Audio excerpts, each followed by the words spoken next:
இப்ப நம்ம பார்க்க போற நாவல் எழுத்தாளர் தமிழ் வெண்பா அவர்களின் முதல் நாவலான தென்றலே திரும்பிவிடு. தென்றல் 55. மகளின் மனதை புரிந்து கொண்ட சந்தோஷத்திலும் அவன் தன்னை தவறாக நினைக்கவில்லை என்ற நிறைவிலுமே அவனுடன் இன்னும் நெருங்கி நின்று கொண்டாள் அவள். தன்னவளும் தன்னை புரிந்து கொண்டாள். இனி தங்கள் வாழ்வில் இன்ப தென்றலை வீசும் என்ற எண்ணமே அவன் மனதில் குளிர் தென்றலை வீச தன்னவளின் தோளில் கரத்தினை படரவிட்டு இன்னும் தன்னோடு சேர்த்து அணைத்து கொண்டான் மகள். இந்த காட்சி சுற்றியிருந்த அனைவர் மனதையும் நிறைக்க சந்தோஷமாக சிரித்தபடி நின்று கொண்டிருந்தனர். அனைவரின் பார்வையும் அவர்களிடம் படிந்திருக்க சங்கடத்துடன், ஏண்டா இப்படி பார்க்குற, என்னமோ பட்டிக்காட்டா முட்டாய் கடையை பார்த்த மாதிரி எல்லாரும் நம்மளே தான் பார்க்குறாங்க, தள்ளி நில்லுடா எருமை என்றால் சின்ன குரலில் அவனின் விலா எலும்பில் கைமுட்டியால் மெல்ல குத்தி தள்ளி விட்டபடி. ஏன் பொண்டாட்டிய நான் பார்க்குறேன், அது ஏன் இவங்க எல்லாம் பார்க்குறாங்க, வேற வேலை இல்லை அவங்களுக்கு, என்ன வேண்டுமென்றே அவளை நெருங்கி நின்று அணைத்து கொண்டவனின் குரலில் சின்ன கோபமும் பெரும் தாபமும் வழிந்தது. ஐயோ மானத்தை வாங்காதடா மாமா, என் செல்லம் இல்லை, சமத்த புள்ளைய தள்ளி பண்ணிப்பியாம். அப்புறம் என சினிங்கியபடியே அவனிடமிருந்து விலக முயன்றது அவன் காதல் தேவதை. என்னடி சொன்ன, மாமாவா? என் காதில் தான் தப்பா விழுந்துட்டா. நிஜமா மாமா தான் சொன்னியா? இன்னும் ஒரே ஒரு தடவை சொல்லு கண்ணம்மா, ப்ளீஸ்டா, என் செல்லம் இல்லை. இன்னும் அவளை தன்னோடு இறுக்கியபடியே அவன் ஆசையாய் கேட்க அவர்களுக்கிடையில் புகுந்து அவளை கட்டி கொண்டவன் பெருங்குரலில் தேம்பி தேம்பி அழத் தொடங்கியிருந்தான். எனக்குன்னு எங்க இருந்துடா வருவீங்க, இருந்திருந்து இன்னைக்கு தான் அவ சமாதானமாகி மாமான்னு கூப்பிட்டா. அது பொருட்களையா உங்களுக்கு? காக்காக்கு மூக்குல வேர்த்த மாதிரி ஒவ்வொருத்தரா கிளம்பி வரீங்களே, நியாயமா இது? ஒரு 5 நிமிஷம் என் பொண்டாட்டியை கொஞ்சம் விட மாட்டீங்களாடா என யாழின் இடையே கட்டி கொண்டு நின்றிருந்தவனை கொலைவெறியுடன் வெறித்த பார்வை பார்த்தான் மகள். மகளின் முகம் போன போக்கில் வட போச்சே என அவனின் காதலியை வசனம் பேசி வகையாய் 2 குட்டுகளையும் முதுகில் 2 மொத்துகளையும் வாங்கி கட்டி கொண்ட பின்பே நல்ல பிள்ளையாய் வாயை மூடிக்கொண்டான் கவி. யாழோ தன் இடையை கட்டி கொண்டு வயிற்றில் முகம் புதைத்து தேம்பி தேம்பி அழும் இந்தரை கண்டு அப்படியே விக்கித்து நின்றாள். அதே சமயம் அபியும் அவளை கட்டிக்கொண்டு தேம்பியள ஒரு நொடி உலகம் ஸ்தம்பித்த நிலைதான் அவளுக்கு. இவர்கள் எப்படி இங்கே என்னும் கேள்விக்கு முன்னதாக துளி துளியாய் அவர்களின் நலனைத்தான் ஆராய்ந்து கொண்டிருந்தது அவளின் விழிகள். அவர்கள் இருவரும் நலமாய் இருக்க வேண்டும் என்று அவள் எண்ணாத நாளிலே. ஆனால் என்ன, திரும்பி அந்த ஊருக்கு சென்று அவர்களின் நலனை தெரிந்து கொள்ளும் அளவிற்கு அவளுக்கு தைரியமில்லை. அவர்களின் கண்ணீரில் அவளுக்குமே கண்ணீர் பெருகி கன்னங்களில் வழிகிறது. அத்தனை சீக்கிரம் அவர்களின் அழுகை நிற்பதாயில்லை. ஒரு வழியாக முதலில் தேறி அவர்களை விட்டு தள்ளி நின்றது அபிதான். இந்தரின் அழுகை இன்னமும் குறையவில்லை. மகியுடன் ஒரே திரும்பி வந்து உங்களை பார்க்கிறேன் என்றவள் வரவே இல்லை என்றதும் பிள்ளைகள் இருவரும் வெகுவாய்த்தான் பயந்து போனார்கள். தனது அன்னையானாலும் மாமனானாலும் யாழுக்கிடையில் ஏதாவது ஆபத்து வந்திருக்குமா என எண்ணி மறுகாத நாளில்லை. ஆனால் அதை நேரடியாக அவர்களிடமே கேட்கும் அளவிற்கு தைரியமும் இருக்கவில்லை. ஒவ்வொரு நாளும் இதோ இன்று வந்து விடுவாள், இதோ இன்று வந்து விடுவாள் என நம்பிக்கை ஒன்றை மட்டுமே இருக்க பற்றி கொண்டு அவளுக்காக காத்திருந்தனர் அவர்கள்.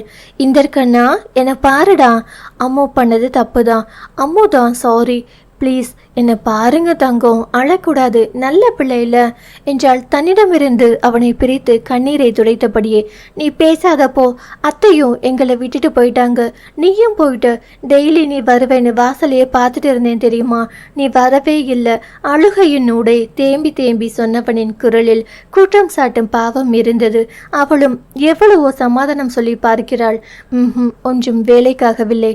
ஐயோ நீ என்னடா பொம்பளை பிள்ளை மாதிரி அழற, எங்க மூஞ்ச காட்டு பாப்போம், நீ இன்னும் வளரவே இல்லையாடா பொடிப்பயலே, சரியானா அழுமூஞ்சி பையன்டா நீ என்றாள் கேலியாய் அவனின் கண்ணீர் படிந்த முகத்தை தனது முந்தானியால் அழுந்த துடைத்தபடி. நான் ஒன்றும் பொடிப்பையே இல்லை, 8ஆப்பு படிக்கிறேன் தெரியுமா, நீ தான் அழுமூஞ்சி, நான் ஒன்றும் இல்லை என கோபமாய் பதிலுரைத்த முகத்தை திருப்பி கொண்டான் இந்தர்.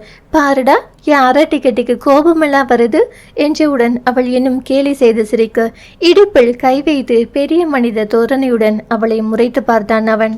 சரி சரி, என் அரை டிக்கெட் வளர்ந்துட்டானாம், முக்கா டிக்கெட் ஆக்கிட்டானாம், இப்ப சிரிப்பானாம் என அவன் உயரத்திற்கு குனிந்து கன்னத்தை பிடித்து கொஞ்ச அவளை கட்டிக்கொண்டு இரு கன்னங்களிலும் மாறி மாறி முத்தம் வைத்தான் இந்தர். அவர்களின் பாச பிணைப்பை கண்களில் வாஞ்சியோடு பார்த்திருந்த பாரதி வேந்தரின் கண்களிலும் கண்ணீர் துளிர்த்து நின்றது. ஆனால் அவரின் பக்கத்தில் நின்றிருந்த கீதாவின் கண்களோ வன்மத்திலும் குரோதத்திலும் பயத்திலும் கொவ்வை பழமன சிவந்து போயிருந்தது. இந்தர் கீதாவுடன் பேசியே 3 வருடங்கள் ஆகிறது. சரியாக அந்த ஊரை விட்டு யாழ் வந்த அன்றிலிருந்தே அன்னையுடன் பேசுவதை நிறுத்தியிருந்தான் அவன். அபியும் தேவைக்கு மட்டுமே பேசுகிறாள், அதுவும் 1-2 வார்த்தைகளை தாண்டாது.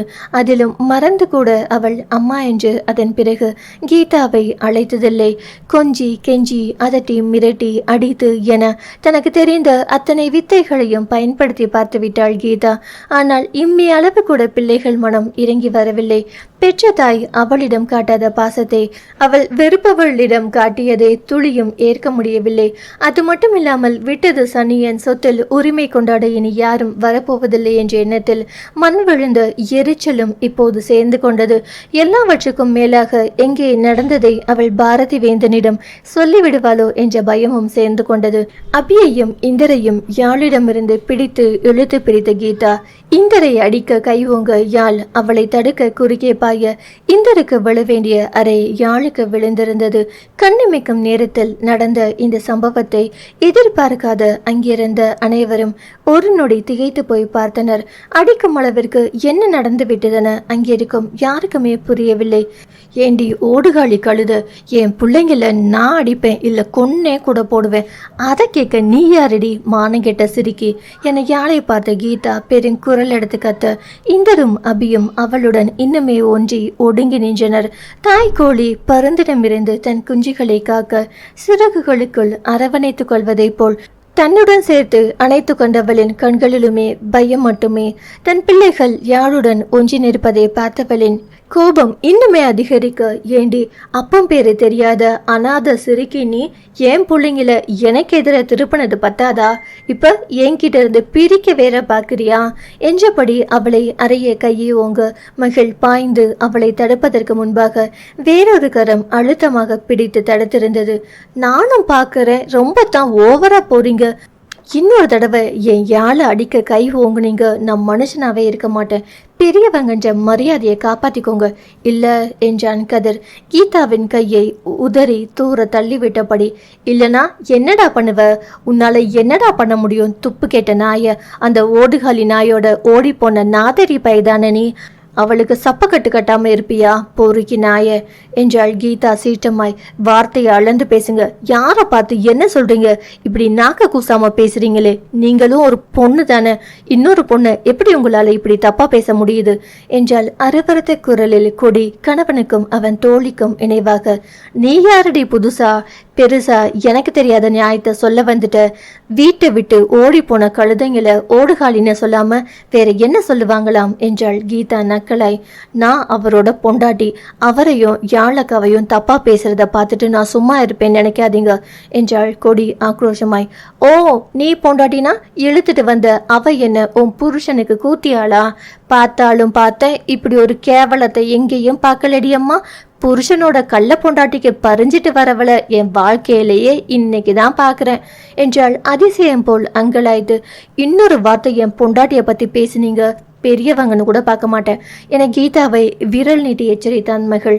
அவன் கண்களை கோபத்தில் செந்நிற சூரியனாய் தகித்து கொண்டிருக்க அதை பார்த்து உள்ளுக்குள் ஒரு நடுக்கம் எழத்தான் செய்தது அவளுக்கு. கீதா, என்ன பஞ்சனி, எங்கேயுமே உன்னால அமைதியாவே இருக்க முடியாதா, எல்லா இடத்துலையும் ஏதாவது பிரச்சனை பண்ணியே ஆகணுமா என்றார் பாரதி வேந்தன் மனைவியை அதட்டலாய். மற்றவர் மாறி மாறி பேச யாழோ அங்கு நடந்தவற்றை அமைதியாய் பார்த்து கொண்டிருந்தாளே தவிர வாயையும் திறக்கவில்லை. இருந்த இடத்தை விட்டு இம்மியும் அசையவும் இல்லை. இந்தரையும் அபியையும் கட்டிக்கொண்டு முதலில் எந்த நிலையில் இருந்தாலோ அதே நிலையில்தான் இன்னமும் நின்றிருந்தாள். அவர்களும் பயத்தில் இன்னும் அவளை இறுக அணைத்து கொண்டு உடல் நடுங்க நின்றிருந்தனர். மற்றவர்கள் நடப்பது எதுவும் புரியாமல் கீதா யாரென்றே தெரியாத முடியாததால் என்ன சொல்வதனை புரியாமல் பார்த்து கொண்டிருந்தனர். ஓ, இவன் அவளை கூட்டிட்டு ஓடி வரான், நீ பொண்டாட்டிங்கிற. இன்னும் எத்தனை பேருடா அவளை சொந்தம் கொண்டாடுவீங்க? நல்லா இருக்கே கதை. இன்னும் எத்தனை பேருக்கு தான் அவ கூத்தியாளோ? இந்த மானங்கெட்ட பொழப்பு பொழைக்கதான் ஊரை விட்டு ஓடி வந்தியாக்கும் என்ற சமயம் மகள் அவரை அறைய கைவோங்க. அதற்குள் பலார் என்ற சத்தம். பயந்து ஓரடி பின்னால் எடுத்து வைத்திருந்த கீதா அடி தன் மீது விழவில்லை என்றதும் சத்தம் வந்த திசையில் திரும்பி பார்க்க கீழே விழுந்து கிடந்தது பாரதி. அத்தனை பலமாய் அடித்த போதும் கூட இன்னுமே கோபம் தீராமல் ருத்ரமூர்த்தியாய் நின்றிருந்தார் அவர். ஏண்டா டேய், என்னடா இது? பொண்டாட்டிய பேச விட்டுட்டு வாயை பார்த்துட்டு நிக்க என்ன பொழப்படாது? நீ எல்லாம் என்ற ரத்தம் ஒன்று சொல்ல வேணா கூசுதுடா என்றார் இன்னமும் கோபம் தாழாமல் விரைப்பாய். அண்ணே என்றார் அதிர்ந்த பாரதி வேந்தன்.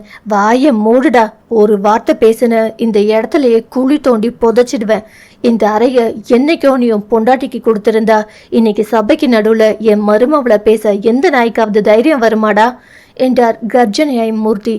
அண்ணே நான் என்ற பாரதி வேந்தனுக்கு என்ன பேசுவதென்று தெரியாமல் விக்கித்து போயிருந்தார்.